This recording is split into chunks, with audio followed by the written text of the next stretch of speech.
Assalamualaikum warahmatullahi wabarakatuh. Perkenalkan, saya Wafik Azizah akan membahas hadis tentang hijab.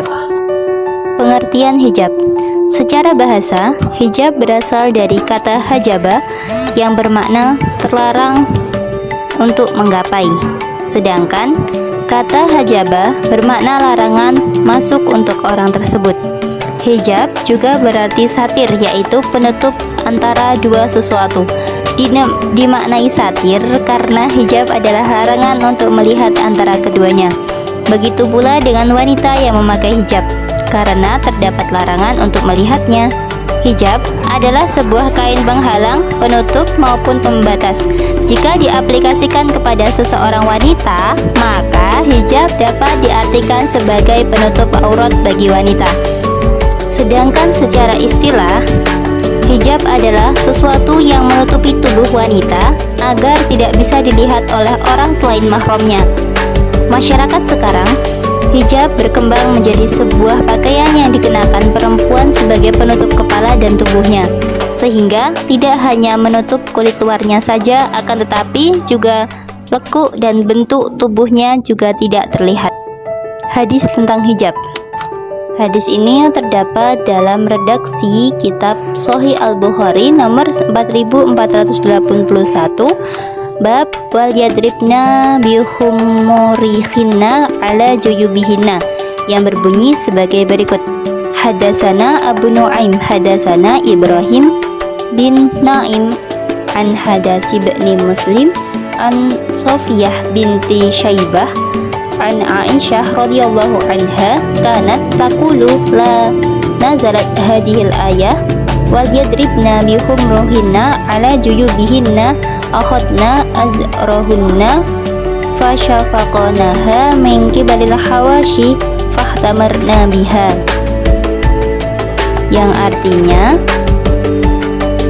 telah diriwayatkan kepada Abu Nuaim, Ibrahim telah meriwayatkan kepada kami dari Al-Hasan bin Muslim dari Sofiyah binti Syaibah. Sesungguhnya Aisyah radhiyallahu anhu telah berkata, wanita-wanita muhajirin ketika turun ayat ini, maksudnya, dan hendaklah mereka menutup kain kerudung ke dada dan leher mereka, atau Quran Surat An-Nur ayat 31. Mereka merobek selimut mereka lalu berkerudung dengannya. Asbabul wurud hadis di atas adalah berkaitan dengan turunnya surat An-Nur ayat 31. Sebelum turunnya ayat tersebut, para sahabiah kala itu tidak berpakaian dengan menutup bagian dada mereka. Adapun istilah yang digunakan dalam hadis ini bukanlah jilbab maupun hijab, melainkan dengan kata khimar yang terdapat dalam kalimat fahtamarna biha. Dalam hadis lain oleh Yahya bin Bukair yang menceritakan bahwa pada saat itu Ukail dan Ibnu Sihab dari Urwah dari Aisyah bahwasanya istri-istri Nabi Shallallahu Alaihi Wasallam ingin buang hajat. Mereka keluar pada waktu malam menuju tempat buang hajat tersebut yang berupa tanah lapang dan terbuka. Kemudian Umar berkata kepada Nabi Shallallahu Alaihi Wasallam, hijabilah istri-istri Tuan. Namun Nabi Shallallahu Alaihi Wasallam tidak melakukannya. Lalu pada suatu malam, Isa bin Saudah binti Zam'ah, istri Nabi Shallallahu Alaihi Wasallam, keluar untuk buang hajat, dan Saudah adalah seorang wanita yang berpostur tubuh tinggi. Umar lalu berseru padanya, sungguh kami telah mengenalmu wahai Saudah. Umar mengucapkan demikian karena sangat antusias agar ayat hijab diturunkan, maka kemudian Allah menurunkan ayat hijab.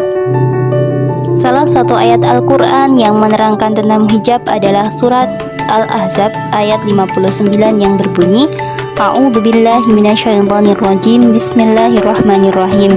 Ya ayyuhan nabi, kulli azwajika wa banatika wa nisa'il mu'minin yudnina 'alaihinna min jalabihinna, dzalika adna ayyurafna fala yu'daina wa kana Allahu ghafurur rahim. Yang artinya, wahai Nabi, katakanlah kepada istri-istrimu, anak-anak perempuanmu, dan istri-istri orang mukmin, hendaklah mereka mengulurkan jilbabnya ke seluruh tubuh mereka. Yang demikian itu supaya mereka lebih mudah untuk dikenal. Karena itu mereka tidak diganggu dan Allah adalah Maha Pengampun lagi Maha Penyayang. Jadi, istilah yang digunakan dalam hadis maupun Al-Quran dalam menyinggung penutup kepala dengan beberapa istilah.